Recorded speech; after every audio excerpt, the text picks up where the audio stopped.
Hi friends and welcome back. My name is Katie and this is another episode of the Tarot in Practice series, a series on this channel where I pick a deck that I already own and spend an extended period of time working with it, and I vlog the experience of doing different readings, different tarot exercises, and sharing my card interpretations with you. It's a really fun, practical series where you get to see how I actually use tarot and how I incorporate tarot into my life and how I work with different decks that I own. If you haven't watched them already but you would like to catch up on the previous episodes, I will leave a playlist in the description box below for you. For this episode of Tarot in Practice, I have picked a deck that is fairly new to me, but that I fell head over heels in love with. It's quite an unexpected deck for me. I have long said on this channel, and it's long been true, that I don't tend to connect with animal decks. There are lots of reasons for that, and I spoke about them in an entire video a couple of years ago, which I will leave a link to in the cards above and in the description box below for you if you'd like to hear me talk more about that. And this is very much an animal deck. There is not a single human being in these cards, and yet something about the deck just really attracted me. So much so that I ended up with 2 copies of the deck and the separate guidebook, and I'm not mad about this situation. Of course, it is the Oriens Tarot by Ambi Sun, and this is such a beautiful and I think quite unique animal deck. I love how these animals almost feel like constellations in the night sky. Something else I love about this deck, and that I think is one of the reasons I've been able to connect with it, is that it is not just Northern Hemisphere animals or animals from, you know, the Americas or from Europe, which a lot of tarot animal decks are. This deck does feature animals from those areas. It features animals from all over the world, but importantly, it does also feature several native Australian animals. The whole deck is not native Australian, but there's enough in there that made me feel like this deck might be for me too. So I picked up the mini deck and I fell in love with it. Blair even loves this deck, and we've sort of played around with it a few times together. I loved it so much that I picked up myself a larger copy as well. And like I said, I do also have the guidebook, and this guidebook is gorgeous as well. So I haven't had these decks for all that long, but I have done a handful of readings and I've really enjoyed my experience so far. And I just felt like it was time to sort of really get stuck in and get to know this deck a little bit better. So stick around if you'd like to see me working with this deck. I'll do a few readings. I might even do some tarot activities, and I'll talk you through what I'm doing and how I interpret the cards, as well as giving you a bit of a review of my experience and the deck at the end of the video. So without further ado, let's dive right in. Hi friends, we are here to do our first reading with the Oriens Tarot, and I was just having a little look through the book. I was really hoping that there would be some unique spreads included in the guidebook. I love when creators create tarot spreads that are sort of like fit the theme of their tarot deck or fit their like sort of vision or intention for the tarot deck. This book does give you suggested spreads, but they're not, I mean, it's the Celtic cross and the past, present, future sort of stuff. However, the creator, Ambi Sun, does talk about how the single card spread and setting your intentions with one card is their favorite way to use tarot. So I thought we could have a little read of this and their explanation, and then just draw a card and see what comes up. The single card spread is personally one of my favorite ways to do a tarot reading. This is because it is one of the most direct ways of consulting the tarot. This reading can also be used as a daily card or monthly card, or as your tarot card of the year. Having daily, monthly, yearly readings could help provide you with the intuition and messages you need to hear. Just like any other reading, it's important to set your intentions and make your questions clear. Ambiguous or close-ended questions often lead to unclear or misinterpreted readings. If you find that your question is complex in nature, you can always draw more cards to ask for clarification. You can also try another spread that may be more effective in answering your question. So I guess just to go along with this, I'm going to draw my card for the day, my daily card. And I am going to use the mini deck today because it's the one that I've had the longest and is the deck that I've already shuffled up plenty. So my larger deck is still in order, so I think it's safe to stick with this one for now. Oh, I got the Magician. Interesting. I'll show you a little cutaway because this art is just so beautiful and it's really quite intricate and detailed as well. We've got 2 snakes sort of intertwined, but they're facing in different directions, and sort of knotted up in between them is a sword and a staff, or a wand, I suppose. Now, clearly today I am filming videos. That's what I'm doing right now.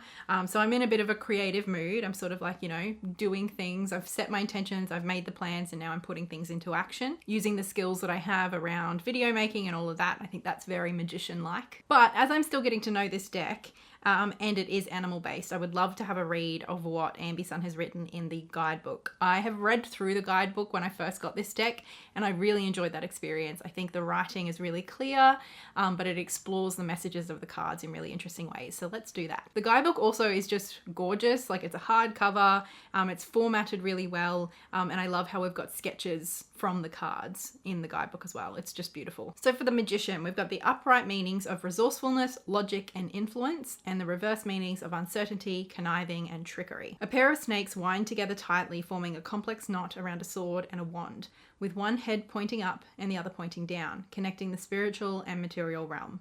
The white lilies above symbolize purity, and the red roses below reflect knowledge that comes from worldly experience. Though typically regarded as duplicitous creatures, snakes are symbols of opportunity, necessary transitions, and healing. They are also seen as guides that encourage us to fuel positive change in ourselves. The sword and the wand they're wrapped around represent the physical and spiritual ways to utilize our potential. The Magician reminds us that we are all well armed to tackle new opportunities, and with our notable intellect and logic, we can use those skills to shape our destiny. When upright, the Magician signifies that the user is about to experience a wave of positive outcomes. You're at a point in your life where you're overflowing with creative potential. If you're in need of change or are looking to make some improvements in your life, you're already equipped with the tools and or abilities you need to make things happen. Use your keen mind and intense willpower to help manifest the change you want to see in your life. You could also be introduced to someone whose own skill and intellect will impress you. It could be someone you know or someone you meet for the first time.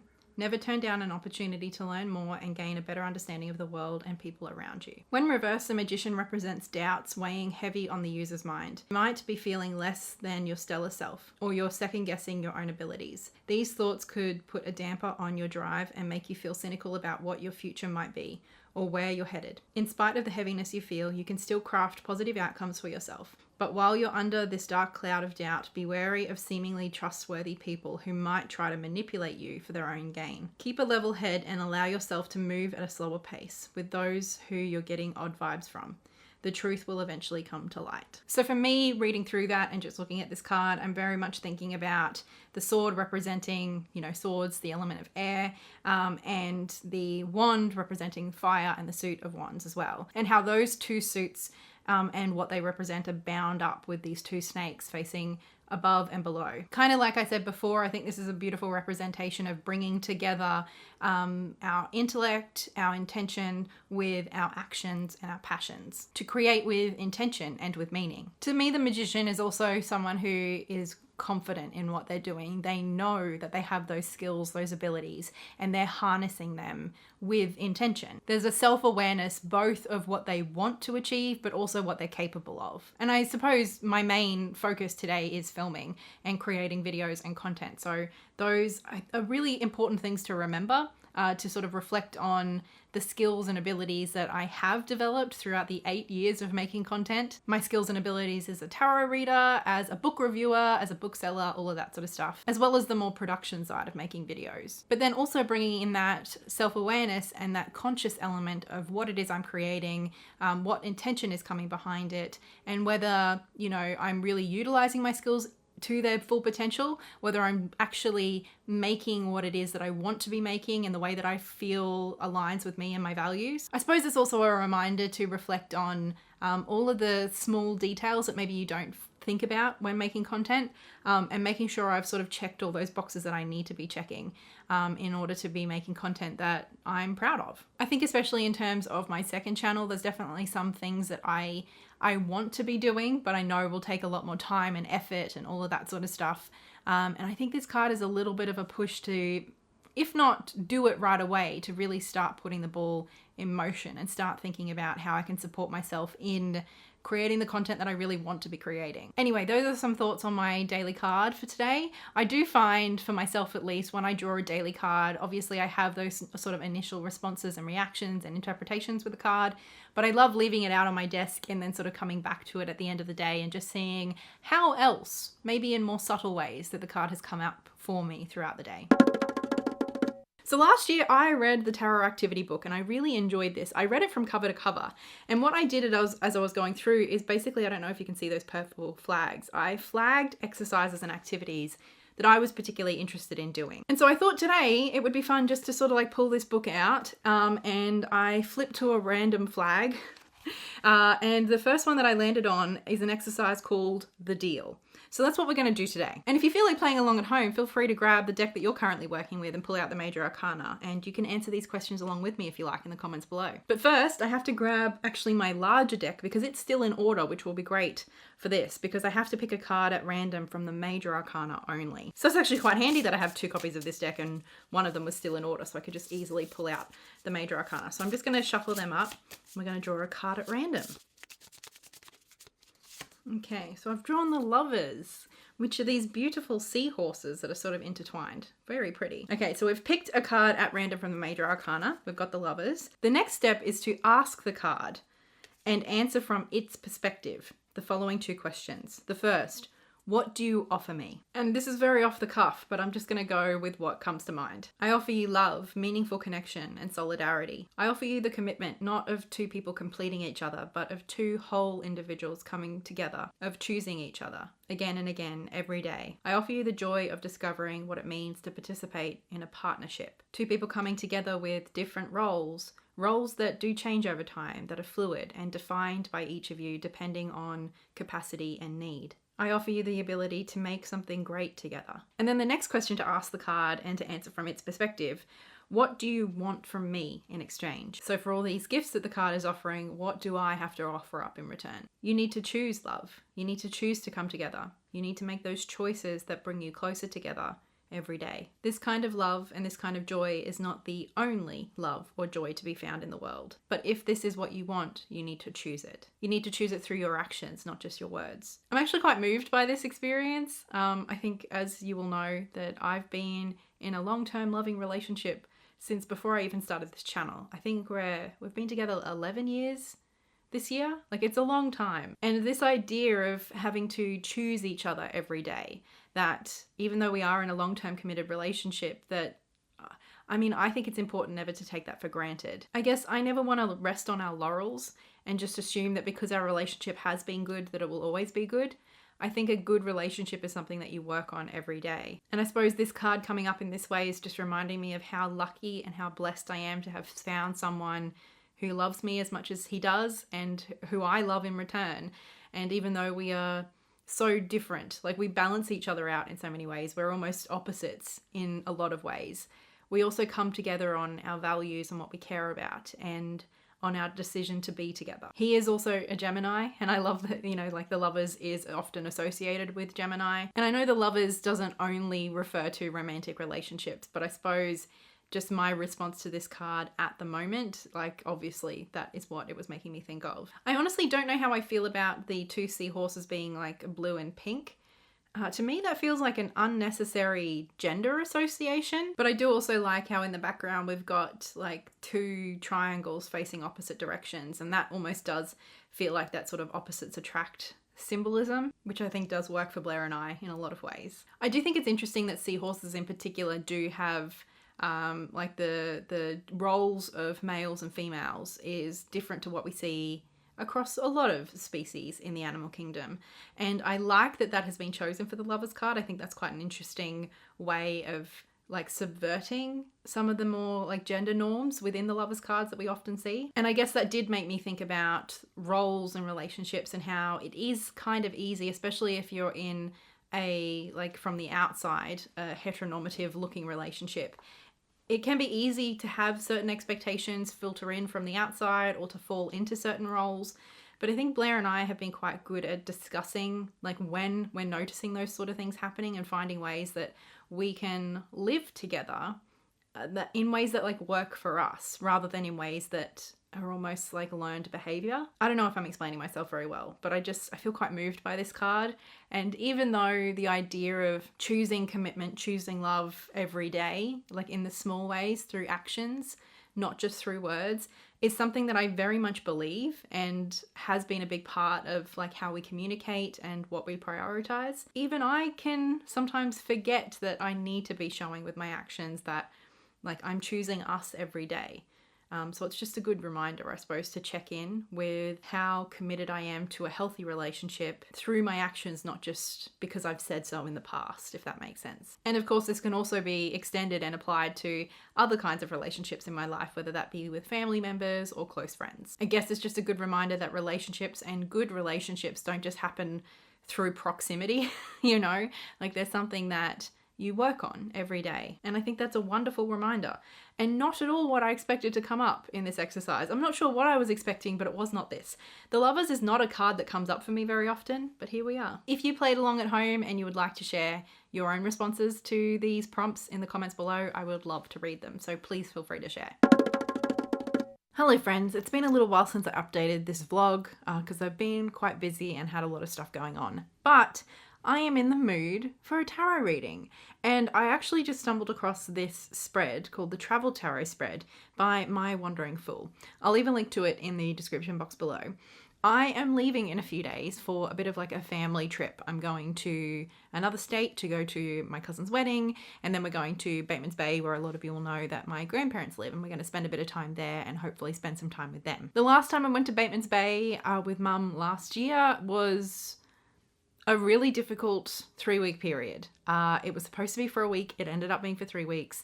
And my grandparents are just not doing very well. They're getting older. They've got some health stuff going on. They've had to have some big changes in their lives.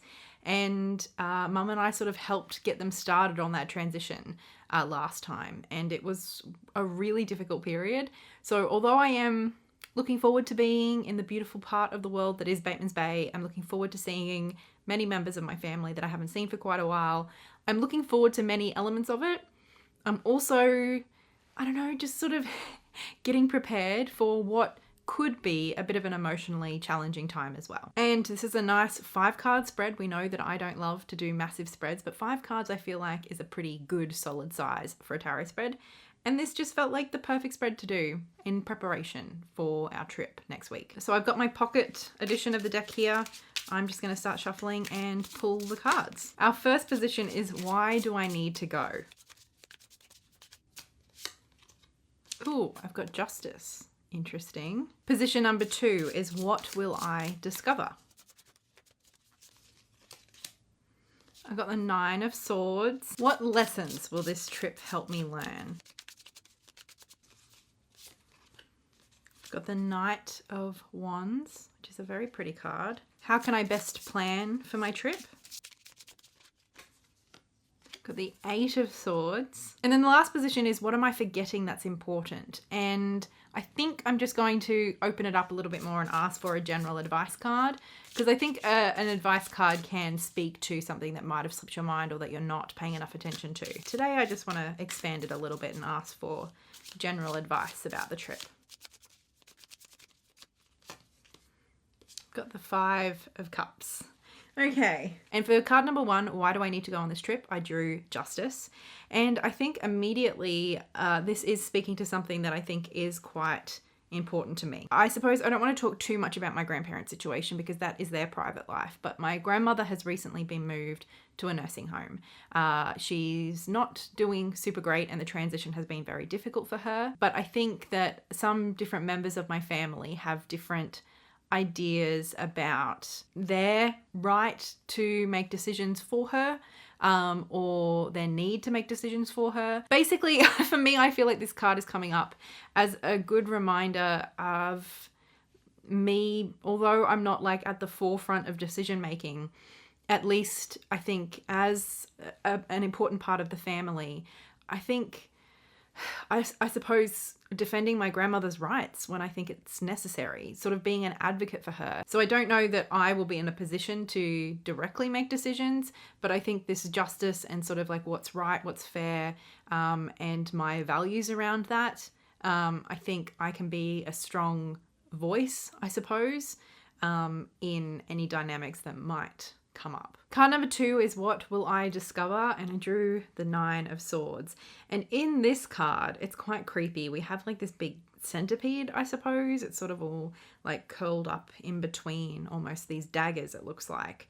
It's just got like that creepy, uncomfortable sort of vibe. And I'm also thinking of the Rider-Waite-Smith imagery, which is a woman literally lying in bed like screaming or like having a nightmare. And I suppose I'm just thinking that this trip, I'm sort of prepared for it, but I think there are going to be elements that are going to be very confronting. And I think like there will be issues around aging and just deterioration and ability of my grandparents that is just confronting is the best word I can think of. And I'm having a lot of thoughts in response to this, but again, I want to be mindful of their privacy. I want to be honest about my own feelings, but mindful of their privacy. So without going too much further into this, I hope you understand sort of like where I'm at with this card. I think there's just going to be a lot for me to, and all of us, I suppose, to just have to navigate sensitively. And it's not going to be comfortable. It's not going to be easy. I think there's going to be a lot of heightened emotions, especially around anxiety and stress and worry. And we're just going to have to, and I am going to have to navigate those tricky emotions. Card number 3, what lessons will this trip help me learn? I've drawn the Knight of Wands, and it's this beautiful, very vibrant image of a dolphin with sort of like a staff or a wand.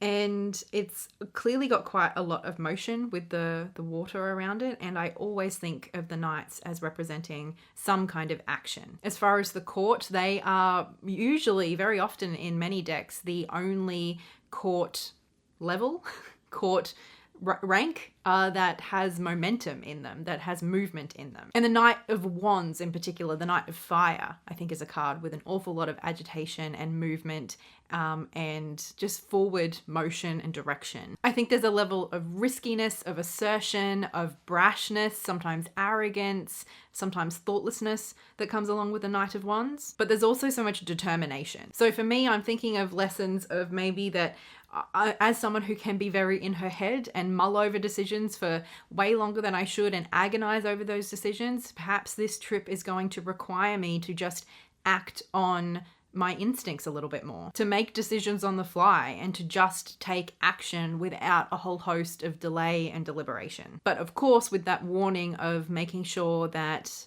I suppose my intentions and my actions are aligned, but to still make sure I'm considering the consequences, just not getting bogged down in all of the what ifs and the shoulds, maybe. And then the other thing I'm thinking about is just some of the things I said with the first card with Justice. And I think this card feels quite tied to that for me and those themes. I think there will be a bit of a balance to try to navigate and to try to find on this trip for me between making careful, value-based decisions, but also taking action. Position number 4 was how can I better plan my trip? And I drew the 8 of Swords, which shows sort of like this little rat or mole or some kind of animal. It almost looks like they've curled up at the bottom of their den. And then there's sort of like a nest or twining of flowers around them and a bunch of swords stabbing into that. Looking at it, I'm not quite sure if they're being protected from the swords or if they're trapped. And this image in this card is making me think a lot about boundaries.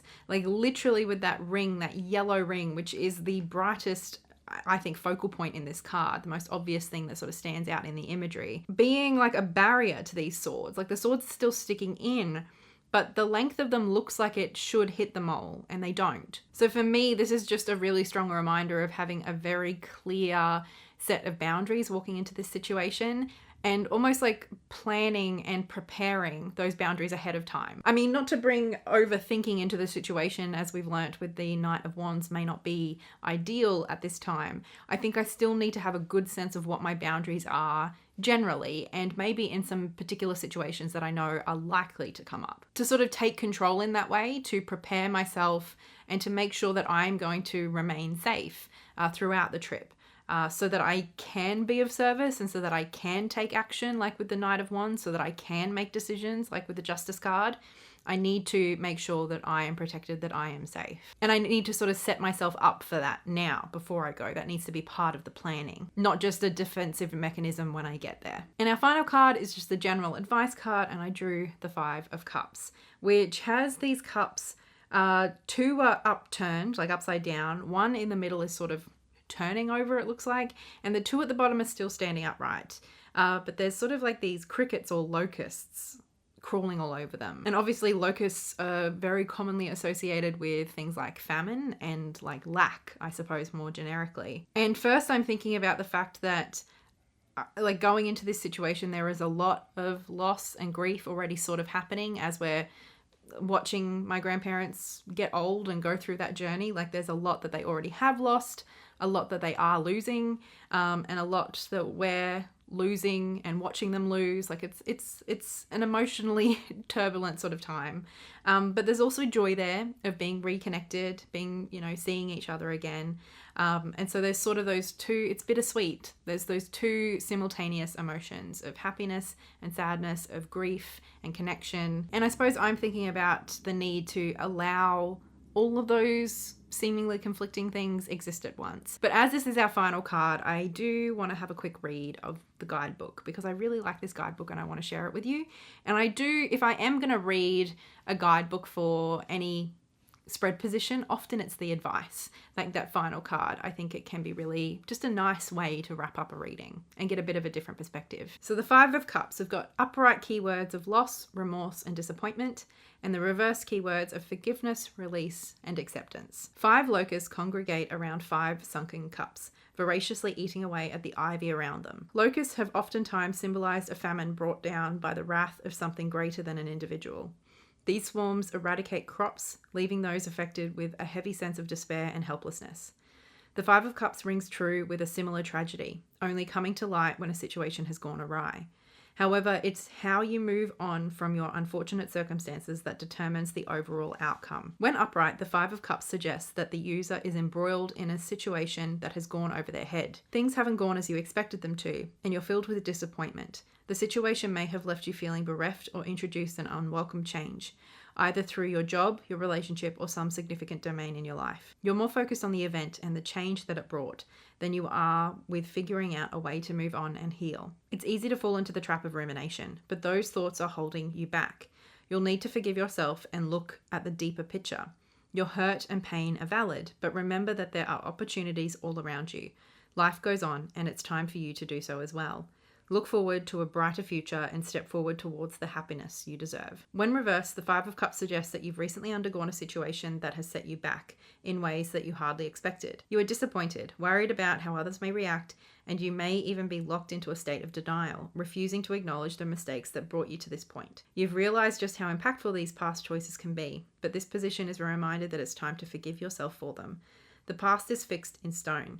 You can't change things by regretting them for the rest of your life. Learn from your mistakes and allow yourself to move past the guilt with new perspectives to guide you into the future. So I think it definitely touched on similar themes to what I sort of spoke about intuitively looking at that card, but it's also reinforced. I liked the reversed meaning here of just reminding me of some elements of forgiveness and release and acceptance as well. Being wary of getting caught up in what choices led us here, and any kind of blame game is just so not helpful at the moment.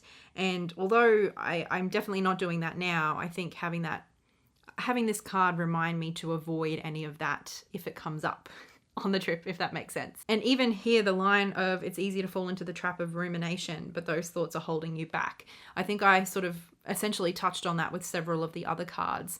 Maybe not those words exactly, but just how, sort of overthinking everything and sinking into the what ifs and the shoulds and the whys and all of that is just not what I need to be doing on this trip. I need to be coming from a place of acceptance, compassion, and love for my family, and helping, perhaps if the time and the situation calls for it, helping make decisions that are best for my grandparents, and just taking action that is needed. I guess that's kind of my main takeaways. But then also with the 8 of Swords, I think really making sure my boundaries are strong and making sure that I'm in a place where I can be of assistance rather than needing assistance myself. So yeah, those are my main takeaways, I guess. So, the Oriens Tarot. I love this deck. I was using this kind of constantly for the last 6 weeks or so. And I only was able to film and share with you the moments with this deck that, although still personal, weren't quite, they didn't cross that line of vulnerability. And I was also trying to do a few exercises and practices that I might not usually do. Just trying out different things and seeing, whether I like them, whether I want to incorporate them going forward or not.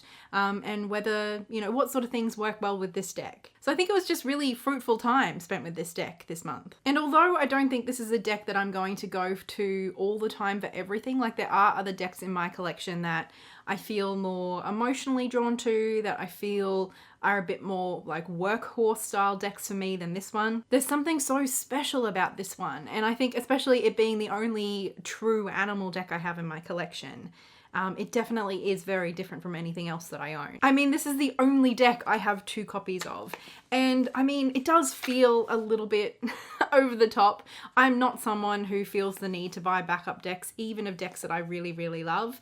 The only other deck that I've ever had multiple copies of is the Rider-Waite-Smith. And had I bought the full-size version first, I don't know that I would have bothered with the pocket size, but seeing as I got them the other way around, I'm not mad that I have both. I do quite like them. As I mentioned throughout, this guidebook is incredible. I really love it. I do wish it spoke a little bit more about the relationship between the animal and the message itself. For example, the Temperance card is about the only card that I still just don't quite get. Like, I can sort of like explain myself to a conclusion about the crab and the message of temperance, but it doesn't come as intuitively and naturally to me as so many of these other cards do. And so it would be awesome if there was a little bit more explanation about why the crab was chosen for temperance and sort of what it means, what it represents. But as for the messages themselves and like the description of tarot and the tarot cards and the lessons they have for us, this book is beautifully done. So this is a little set that I am very happy to have. It definitely took me by surprise, and honestly, I'm so glad. I can't even remember who told me or who I saw showing the Nine of Cups with the poodle on it. That just reminded me instantly of Henry, and I just had to have the deck in that moment. It was an absolute impulse purchase in that sense, but I'm just so grateful to have tried it out. I did just want to say though that I think this deck is definitely the exception to the rule for me. Like, because I love this deck, I'm not now going to go out and try and buy every animal deck. I have already tried many animal tarot decks in the past and they didn't work for me. Like, I made that video about not liking animal decks out of a wealth of experience and of knowledge of myself. Me loving the Oriens Tarot is not a signifier that I'm now going to love all animal decks. I think this is very much an exception to the rule. There's a lot of things that are very special about this deck that help me connect to it. A big one being that there are several Australian animals in here. It's not just full of animals that I don't know anything about. I think it's also the way that they're depicted, that they feel galactic. They don't feel like snapshots of a wild animal in the wild, in its native habitat. They feel almost like spiritual representations of the animals, and there's something about that detachment from the real animal that also works really well for me. And then even just how the animals are depicted, the way that they're sort of behaving and represented in the cards, that also just speaks volumes to me, and that's a very subjective thing. Like, I can look at an image in this deck of an animal that I don't know a whole lot about, but its positioning and the colors and just the choices in the card help me understand the emotion behind the card. All of that to say, I think the Oriens Tarot is something really special, and I'm really happy to have found an animal deck that does work for me. And it's just been a joy to work with. It's so beautiful, the cardstock's lovely, the production all round is incredible, and it's just been a delight to have a deck that even Blair is drawn to. Not in the traditional sense of us drawing spreads together or me doing big readings for him, but he enjoys shuffling it. He enjoys pulling a card and me sort of just telling him a few keywords, and then it starts a conversation between the two of us, and that's a really special thing in and of itself. So yeah, just an incredible deck that I'm so happy to have. There's a gentleness to it, but also an expansive, open-hearted kind of joy to it as well. And it just makes me really happy to own. So thank you so much for joining me for this Tarot in Practice episode. I do hope you enjoyed it. I would love to hear in the comments below if you've decided to do any of the spreads or activities that I shared, and you can share your results in the comments below if you like. As always with these videos, I'm sharing a part of my practice with you, and that is a very vulnerable thing to do. I'm happy to have comments all about the deck and the different exercises that I did. What I'm not looking for is any advice on my mental health or my relationships or my situation, or on any alternative interpretations of the cards that I shared with you. I very much believe that the cards that were meant to come up for me to best understand the message that I needed to hear have come up. And I have to trust that process when I'm reading for myself. And sometimes I have different associations with the cards, and sometimes different intuitive things pop up for me. And that is part of the process of reading. And as I said, this is a pretty vulnerable thing to do, putting myself on the internet in this way, sharing such a personal element of my practice with you in this way. So I really appreciate you respecting my boundaries. And I really hope you enjoyed the video. So thank you so much for following along with me. And of course, I have to say a very big thank you to my wonderful, generous patrons over on Patreon who support me and my channel and help me keep making these videos for you all for free. An especially big thank you goes to my wonderful high tier patrons, Livia, Lynette Brown, Laurie, and Ian Yitzhak for their above and beyond support. If you would like to support me and my channel, a link to my Patreon is always in the description box below, and I will talk to you in the comments and in the next video. Until then, so much love. Bye!